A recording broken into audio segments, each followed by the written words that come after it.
करते करते जब आपको काफी दिन हो जाता है, महीने 6 महीने हो जाते हैं, साल हो जाते हैं, आप देखते हैं कि आपका व्यवहार जो है वो बदल सा चला जाता है। चिड़चिड़ापन आपको लगता है, अकेले रहने को मन करता है, नींद बहुत कम आती है, सिर में दर्द रहता है, माथे पर खिंचाव बना रहता है, साथ ही शरीर में झटके लगते हैं, रोंगटे खड़े हो जाते हैं और पूजा करते समय शरीर जो है वो आगे पीछे हिलना शुरू हो जाता है और उनको स्वप्न के माध्यम से भगवान और उनके संबंधित जो वाहन होते हैं वो दिखाई देते हैं बार बार। तो ऐसा क्यों होता है कि चिड़चिड़ापन आपको हो जाता है, नींद कम आती है? आज की वीडियो ध्यान से सुनेगा, एक एक चीज बताने जा रहा हूँ, क्योंकि ये सब लक्षण जो होते हैं ये कोई नकारात्मक लक्षण नहीं होते, ये सभी सकारात्मक लक्षण होते हैं। आपको खुशी मनानी चाहिए कि कहीं ना कहीं आपके इष्ट देव की कृपा आपके ऊपर है, क्योंकि शुरुआत में जब आपके शरीर में दैवीय शक्तियां प्रवेश करती हैं तो आपके शरीर का जो रख रखाव है, व्यवहार है, वो बदलता है। और शरीर का जो रख रखाव बदलता है, शरीर का जो व्यवहार बदलता है, तो आपको अजीब सा महसूस होता है, चिड़चिड़ापन सा महसूस होता है। आपको ऐसा लगता है कि नींद आपको नहीं आ रही है, माथे पर खिंचाव आपको क्यों हो रहा है, आप डॉक्टर के पास बार बार जाते हैं पर फिर वो वहीं का वहीं बना रहता है। जो लोग इस चीज को नहीं समझ पाते वो पूजा पाठ को बीच में छोड़ देते हैं या फिर करते ही नहीं है, जिसके कारण जो शक्ति, जो ऊर्जा उनके शरीर में प्रवेश हो रही थी उसकी गति रुक जाती है। उसकी गति रुकने से फिर जो लक्षण आपके अंदर उभर कर आ रहे थे वो लक्षण बंद हो जाते हैं और फिर आप नॉर्मल होते चले जाते हैं। जैसे जैसे वो शक्ति शून्य होती चली जाती है वैसे वैसे आप नॉर्मल होते चले जाते हैं और आप कहते हैं कि आप ठीक होने हो गए हैं। आप शारीरिक रूप से तो ठीक हो गए हैं, पर दैवीय जो शक्तियां आपके शरीर में प्रवेश कर रही, आपकी आत्मा में प्रवेश कर रही थी, उनकी गति रुक चुकी है। यानी कि आपने लोहे को जितना गर्म किया, आपने हथौड़ा मारा, एक बार मारा, 2 बार मारा तो वो लोहा गर्म हुआ, उसके बाद आपने हथौड़ा मारना छोड़ दिया तो फिर लोहा फिर ठंडा हो गया। अगर आपको फिर उसको गर्म करना है, मोड़ने के लिए, तो बार बार हथौड़ा मारना पड़ेगा। आप समझ रहे होंगे मैं क्या कहना चाहता हूँ, कि अगर आपको अपने जीवन रूपी लोहे को मोड़कर अध्यात्म की तरफ जाना है, इष्ट देव की कृपा पानी है, तो आपको बार बार पूजा पाठ, मंत्र जाप का हथौड़ा उस पर मारना होगा, जिसके कारण ईश्वरी कृपा आपको प्राप्त हो। देखिए, शारीरिक सुख तो आपके हाथ में होते हैं, भोगने आप मेहनत कर सकते हैं, पर आध्यात्मिक जो होते हैं कुछ आपके हाथ में और कुछ देवी शक्तियों के हाथ में होते हैं। या आप कहें कि आपके हाथ में कुछ परसेंट होते हैं, 10-15% और बाकी देवी शक्तियों के हाथ में होते हैं। क्योंकि पूजा पाठ बहुत से लोग करते हैं पर सभी को कृपा प्राप्त नहीं होती। कुछ लोग जो मात्र 1 महीने पूजा करते हैं उन पर कृपा आनी शुरू हो जाती है, तो कई लोग ऐसे होते हैं जो साल साल पूजा करते हैं पर उन पर कृपा नहीं आती। उसका कारण होता है कि उनके जो पिछले जन्म के कर्म होते हैं, जब तक उनका वो भुगतान नहीं कर लेते, जब तक जो उनके गलत कर्म थे, जब तक वो उनको भुगत नहीं लेते, तब तक सही कर्मों का फल उन्हें प्राप्त नहीं होता और सही कर्मों का फल उन्हें दैवीय शक्तियों के द्वारा प्राप्त होता है। इसलिए जो लोग इस प्रकार की गलती करते हैं उनको सावधान हो जाना चाहिए, क्योंकि जब दैवीय शक्तियां आपके शरीर में प्रवेश करती है तभी ये लक्षण आपके अंदर आते हैं, व्यवहार आपका बदलता है। एक दिन पूजा से नहीं होता, बार बार पूजा जब आप करते हैं, आरती करते हैं, जब आप मंदिर में जाते हैं तो कुछ ऊर्जा लेके आते हैं, फिर पूजा करते हैं तो कुछ ऊर्जा इकट्ठी करते हैं, मंत्र जाप करते हैं फिर कुछ ऊर्जा आप इकट्ठी करते हैं, या फिर आप साधु संत या फिर ऐसे जो महामुनि रहे हैं उनके दरबार में, उनके दर पे जाते हैं, उनके संपर्क में आते हैं तो आपको ऊर्जा प्राप्त होती है।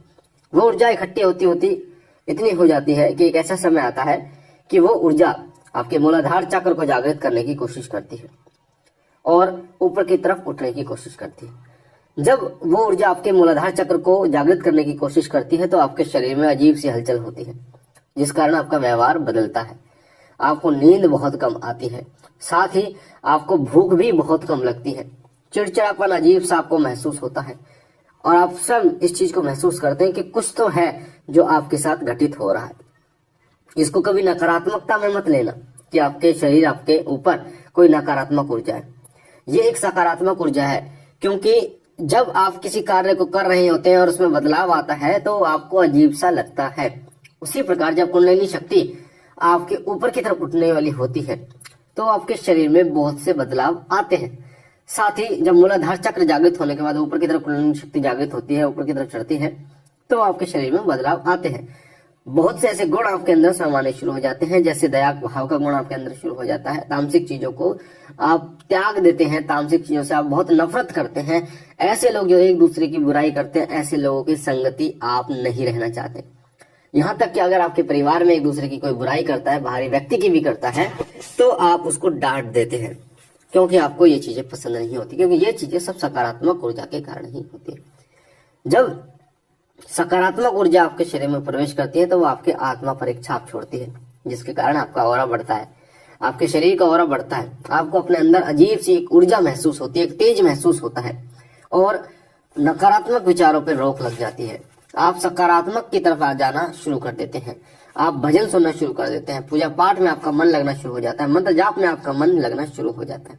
साथ ही ऐसे लोग जो महामुनि रहे हैं, जो महापुरुष रहे हैं, उनकी जीवनी पढ़ने का आपका मन करता है, आप मंदिर जाने का आपका मन करता है, एक एक घंटा भजन करने का आपका मन करता है। आप बाइक चला रहे हैं, गाड़ी चला रहे हैं, कहीं भी हैं, पैदल चल रहे हैं, आपके मुख से अपने आप ही किसी भगवान का नाम, उनका मंत्र अपने आप ही स्मृत होना शुरू हो जाता है, आपका अपना आप स्मरण करना शुरू कर देते हैं।